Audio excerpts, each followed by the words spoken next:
အမျိုးသမီးတယောက်ဟာ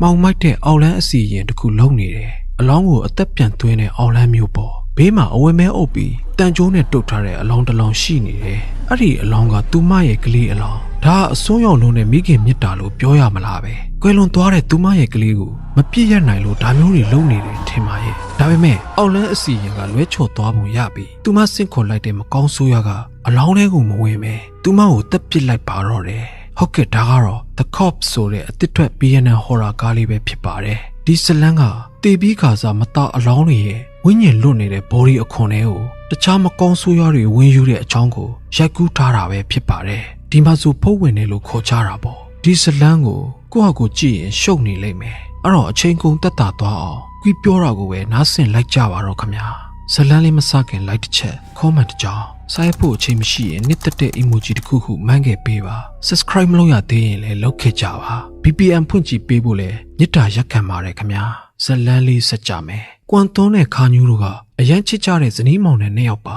ါကွမ်ကကျင်နာတတ်ပြီးသူ့ရဲ့ဇနီးတယ်လေးကိုအသေးစိတ်ကအစာကျူးဆိုင်ပေးတတ်တဲ့ခင်မွန်းကောင်းတစ်ယောက်ပေါ့ခါညူးကအလောင်းတွေကိုရေချိုးတန့်စင်ပေးရတဲ့အလုပ်လုပ်ကင်သူပါသူမကလောင်းကစားကိုလည်းခုံမင်းတော့လောင်းကစားဝိုင်းမှာတင်ခဲ့တဲ့အကျွေးတွေကလည်းလေပင်းထီရောက်နေပြီးငွေအသေးအံလိုနေပါတယ်ဒီနေ့မသားတလောင်းကိုအလှပြင်းနေရင်မသားစီရလက်ပတ်နာရီကိုခိုးယူလိုက်တော့အလောင်းကငုတ်တုတ်ထားတိုင်ပြီးမင်းညစ်တဲ့အရည်တွေနဲ့သူ့မျက်နှာပေါ်ထွေးထုတ်လိုက်တယ်ဒါသူ့ပစ္စည်းကိုယူလို့မကြည့်ပြူတဲ့သဘောပေါ့ခါညူးအပေါ်အရန်ချစ်ရှာတဲ့ကွမ်ကတော့သူ့မိမရဲ့လောင်းကစားကျွေးတွေဆက်ပေးဖို့အတွက်သူတို့ပိုင်တဲ့မြေကိုရောင်းချဖို့လုပ်နေပါတယ်မြေဝဲမဲ့တတိကတော့မြေကြီးတက်မတက်အရင်စစ်ဆေးကြည့်ဖို့အထက်လန်းဆရာတယောက်ကိုငှားထားပါတယ်သူတို့စိတ်ကြိုက်ဖြစ်ပြီဆိုမှအယောင်းဝယ်တဲမှာဆိုတော့မြေကြီးရောင်းထွက်ဖို့ကအချိန်တစ်ခုလိုပါသေးတယ်ခါညူးတို့မှာဦးငယ်လေးတယောက်ရှိနေပြီးသူမတို့အပြင်သွားချိန်တွေဆိုရင်ဒေါ်လေးဟောင်လို့ခေါ်တယ်ကွန့်ရဲ့အန်ဒီကသူတို့ကလေးကိုထိန်းထားပေးလေးရှိတယ်ဒါပေမဲ့ခါညူးနဲ့ဒေါ်လေးဟောင်တို့ကတယောက်နဲ့တယောက်မတည့်ကြပါဘူးဒေါ်လေးဟောင်ကခါညူးရဲ့အကျင့်ဆိုးတွေကြောင့်အမြင်ကပ်နေပေမဲ့ဦးငယ်လေးကိုချစ်ရှာတော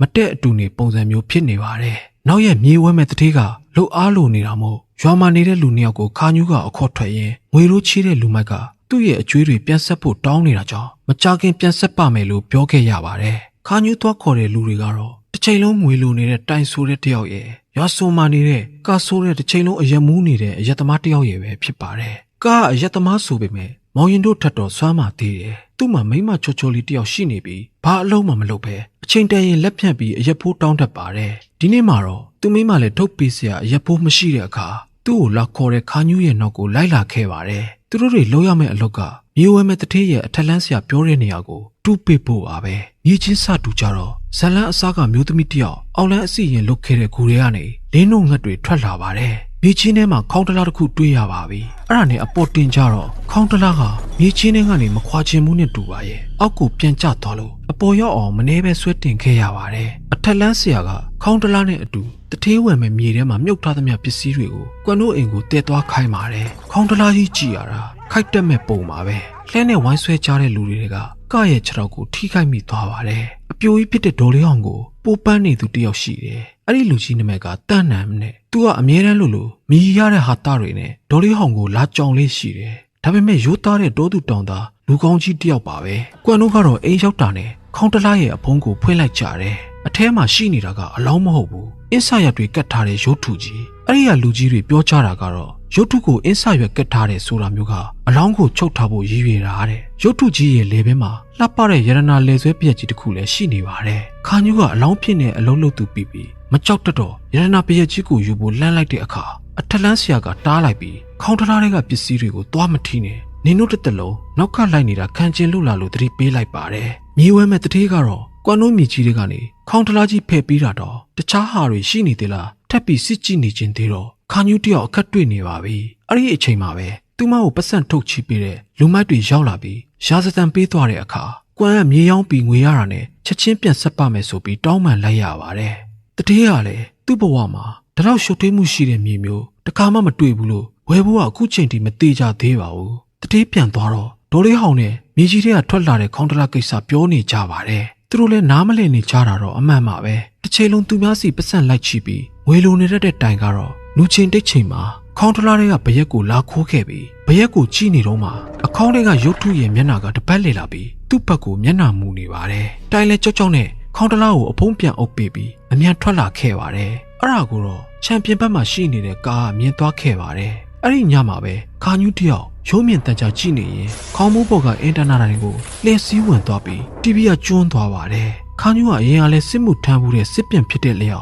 ်ပုံမှန်မိမသားတွေလိုမျိုးနူးညံ့မှုမရှိပဲစကားအပြောဆိုကစားလင်းယောက်ျားပေါ်မှာကြမ်းတမ်းလှပါတယ်။ကွန့်ခမသူမိမကိုချစ်တော့အတော်လေးတိခန့်ပြီးနေရပါတယ်။တိုင်တယောက်ကတော့ငွေလိုနေတာမဆန်းပါဘူး။သူလည်းလောင်းကစားသမားတယောက်ပါပဲ။အခုလည်းဖဲဝိုင်းမှာခေါင်းထလားတွေကဖြုတ်လာတဲ့ဘရက်ကြီးကိုရောင်းပြီးဖဲရိုက်ဖို့လုပ်နေရင်အခန်းတောက်မှာရှိနေတဲ့တရေမကိုလှမ်းမြင်လိုက်ရပါတယ်။ခဏနေတော့တရေမကသူ့ရဲ့ဘေးကိုရောက်လာတဲ့အခါတိုင်ကသူ့အမြင်များမားနေလားဆိုပြီးတေချာပြန်ကြည့်တော့တရေမကအခန်းတောက်ကနေသူ့စီကိုလာနေပါပြီ။တိုင်လည်းလန့်သွားပြီးဖဲဝိုင်းကနေထားလာတော့လေတရေမကိုနေရာတိုင်းမှာမြင်နေရပါတယ်။အဲ့ဒါနဲ့အိမ်ပြန်ဖို့စိုးဖြတ်လိုက်ပြီးပြန်လာခဲ့တော့ကျိုးတရားရဲ့တစ်ဖက်မှာတရေမကစောင့်နေပါတယ်။နောက်ကျောင်းပြန်ဆုတ်တော့လေတရေမကသူ့အနောက်မှာပဲရှိနေပြီးတိုင်ကိုသူ့ကိုယ်သူတေချောင်းကျန်အောင်လှုပ်လိုက်ပုံရပါတယ်။တိုင်တယောက်ကျိုးတရားပေါ်ကနေခုန်ချပြီးသူ့ကိုယ်သူတက်တည်သွားခဲ့ပါတယ်။မနက်မှာတော့မြစ်ကမ်းတစ်ဘေးမှာအသက်မရှိတော့သူတိုင်ရဲ့အလောင်းကိုတွေးခဲ့ကြပြီးဘာလို့သူ့ကိုယ်သူတက်တည်သွားခဲ့တာလဲမသိကြပေမဲ့အလောင်းကို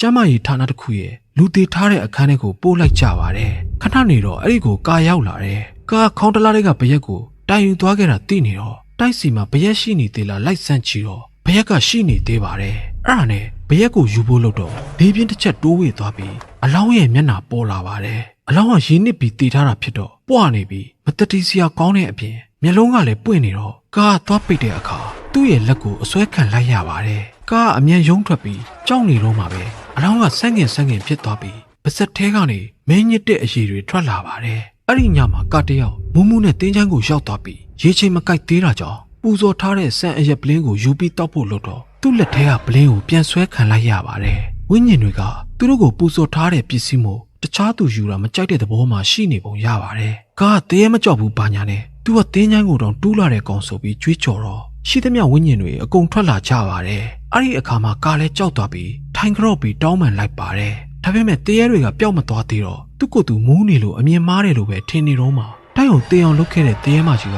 သူ့ကိုယ်ပေါ်ခွစီးနေတော့အတန်ကုန်အော်ဟစ်လိုက်ပါတော့တယ်။ဒါအိမ်မက်လားတကယ်ဖြစ်ခဲ့တာလားဆိုတော့ကားအရက်အမြဲမူးနေတဲ့သူဖြစ်တဲ့အလျောက်ဝေခွဲရခတ်နေပါတယ်။အဲ့ဒါနဲ့ဂရင်မော်ကထလာပြီးမှန်တော့မှသူ့ဖတ်ထားတဲ့ဘရက်ကြီးရှိသေးရလားကြည့်နေတော့မှပဲအတန်မပေးပဲရောက်လာတဲ့သူမိမကြောင့်လန့်သွားပါတယ်။အဲ့ဒီနောက်မှာတော့ပတ်စံမရှာပဲတနေကုန်မူးနေတဲ့သူ့ကိုဇနီးသက်ကတပြစ်တောက်ပြောနေတော့နားပူလာပြီးထွက်သွားပါတယ်။မိမဖြစ်သူကလည်းကိုလင်သားအကြောင်းဥမာချီကမကြံတိနေတဲ့အလျောက်မှန်နောက်မှာတခုခုဖတ်ထားမှန်တိနေပါတယ်။ကားထွက်သွားတာနဲ့မှန်နောက်ကိုသွားကြည့်တော့အင်မတန်လှပတဲ့ဘရက်ကြီးဖြစ်နေမှန်တိလိုက်ရပြီးတိန်းထားလိုက်ပါတယ်။ညရောက်တော့ဘရက်ကိုအန်ဆွဲတဲ့ကနေထုတ်ကြည့်လိုက်ပြီးသူ့အတွက်မွေးနေ့လက်ဆောင်များကြိုးဝဲပေးထားလာတစ်ချက်တွေးမိသွားပြီးသူမရဲ့လေရန်နဲ့လိုက်ဖက်လာတိရအောင်ကတ်ကြည့်လိုက်တော့တရေမှရောက်လာပါတယ်။အိမ်ရှိတကားကလေးတိုးလို့လာမသိပိတ်သွားတော့တကားကိုပြန်သွားဖွင့်လိုက်ပါတယ်။ဒါပေမဲ့တကားကပြန်ပိတ်သွားတော့ထပ်ပြီးသွားပြန်ဖွင့်လိုက်ရပါတယ်။အဲ့ဒီနောက်မှာစောစောကဝတ်ကြည့်ဖို့ပြင်နေတဲ့ဘရက်ကိုဒီတခါကလစ်ပါတက်ပြီးတခြားဝတ်လိုက်တော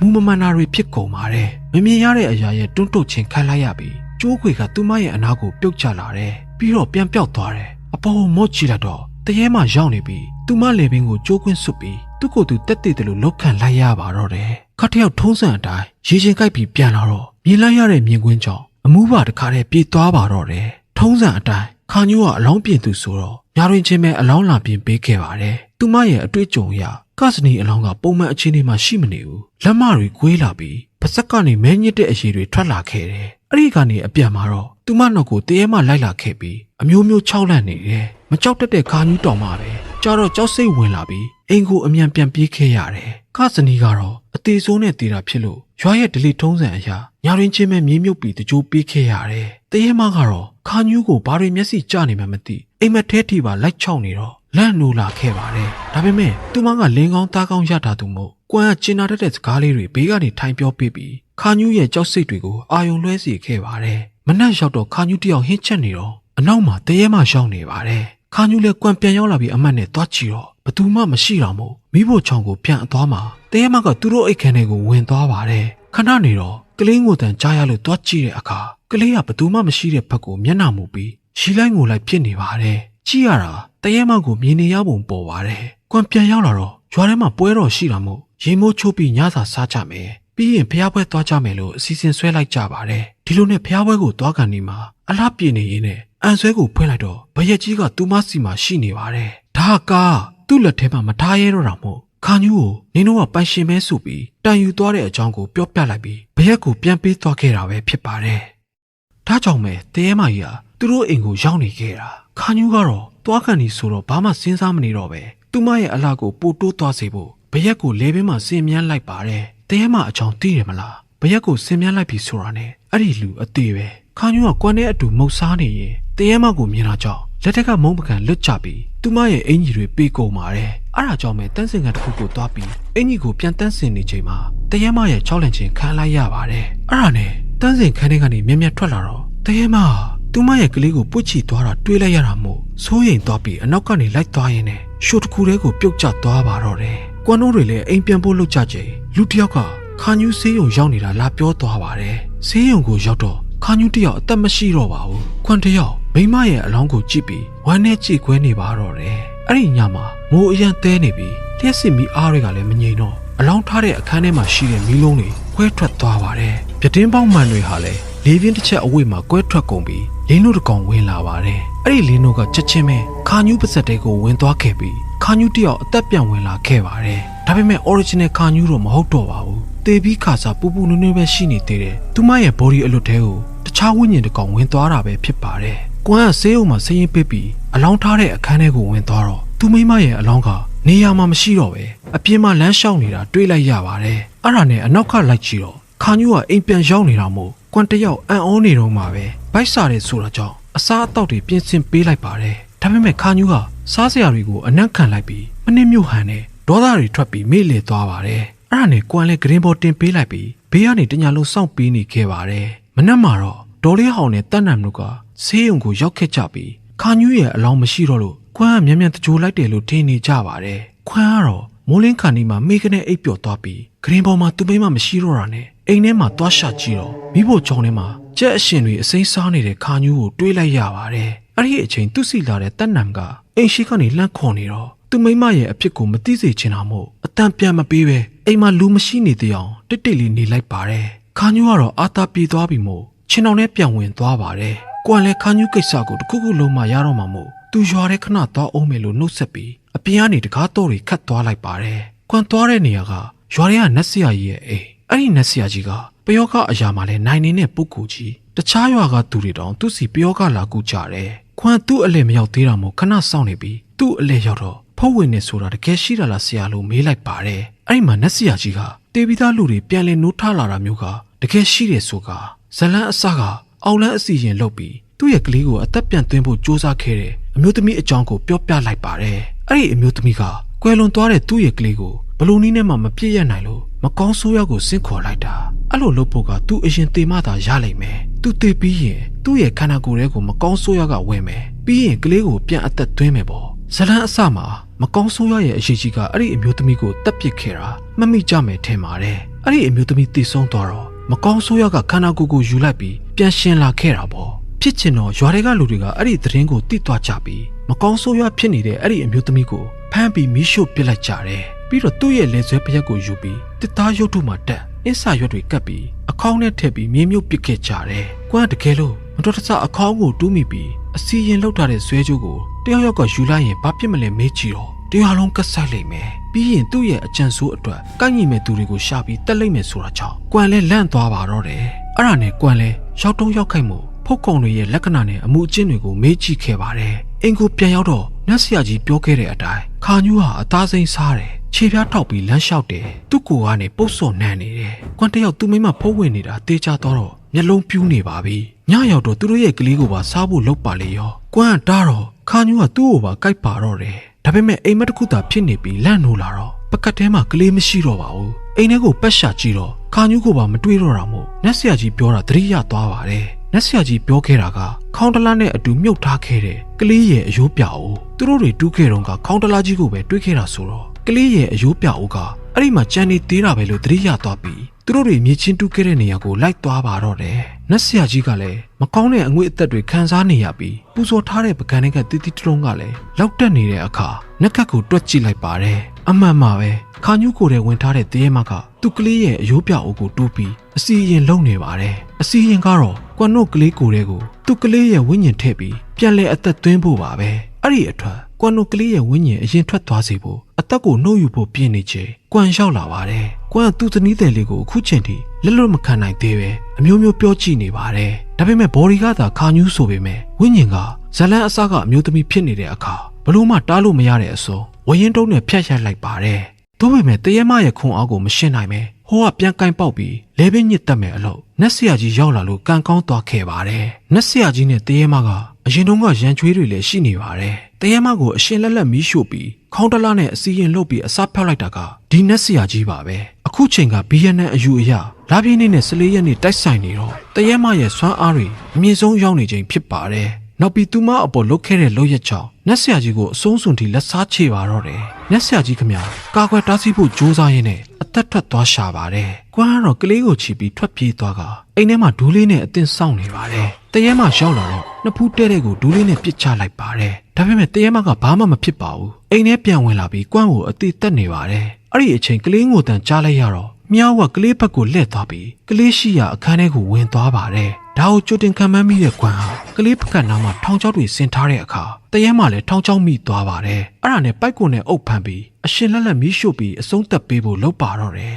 တရဲမှလည်းသူ့အဆုံးသက်တော့မယ်ဆိုတော့ခါညူးဟန်ဆောင်ပြီးမျက်ရည်ချူကြည့်ပေမဲ့ကွမ်ကမီးရှို့ပစ်လိုက်ပါတယ်တရဲမှလည်းမီးပုံထဲမှာရှိုက်ကြီးတငယ်ငိုကြွေးနေတာပေါ့ကန်ဆိုးစွာနဲ့မိုးရွာချလိုက်တော့တရဲမှကမသေးတော့ပဲကွမ်ကိုတက်ရင်းနဲ့ကလေးကိုလိုက်ရှာနေပါတယ်ကွမ်ကလည်းတရဲမှကိုအမျိုးမျိုးခုခံပြီးနောက်ဆုံးမှာTV အဒနာကျိုးနဲ့တရဲမလေပင်ကိုပတ်ပေးလိုက်တဲ့အခါလျက်စီးလိုင်းဝင်ပြီးတရဲမလည်းရှော့ဖြစ်ပြီးပြုတ်ကျသွားပါတယ်ဒါလည်းမသေးသေးပါဘူးပြန်ထလာပြီးကွမ်ကိုလေးပေါ်မြောက်ပြီးလေပင်ညစ်တက်နေပါတယ်အဲ့ဒီအချိန်ဒေါ်လေးဟောင်တို့ရောက်လာကြပြီးမြင်လိုက်ရတဲ့မြင်ကွင်းကတော့ဘာတရဲမရှိမနေပဲကွမ်ကသူ့ကိုယ်သူကျိုးကွင်းဆွတ်ပြီးတက်တည်နေတာသာဖြစ်ပါတယ်အဲ့ဒါနဲ့ကျိုးကိုအမြန်ပြန်ဖြေပေးလိုက်တော့ကွမ်ကတစ်သားတုံးကြီးကိုဖတ်ငုံနေပြီးသူ့မိမကိုကယ်ပေးပါအောင်ဆိုကအယူတယောက်လိုဖြစ်နေတော့ဒေါ်လေးဟောင်ကအသိစိတ်ဝင်သွားအောင်နားချပေးလိုက်ပါတယ်အဲ့ဒီအခါမှာကွမ်လဲလက်ထက်ကတစ်သားတုံးကြီးကိုလွတ်ချလိုက်ပါတယ်ဒါပေမဲ့အယူတယောက်လိုပဲသူ့မိမနဲ့ကလေးကိုကယ်ပေးဖို့ဇွတ်ပြောနေတာနဲ့ဦးလေးတက်နမ်ကပါးကိုခပ်ပြင်းပြင်းရိုက်ထဲလိုက်တော့မှကွမ်တယောက်သတိပြန်ကတ်သွားခဲ့ပြီးချုံမွေးချငိုပါတော့တယ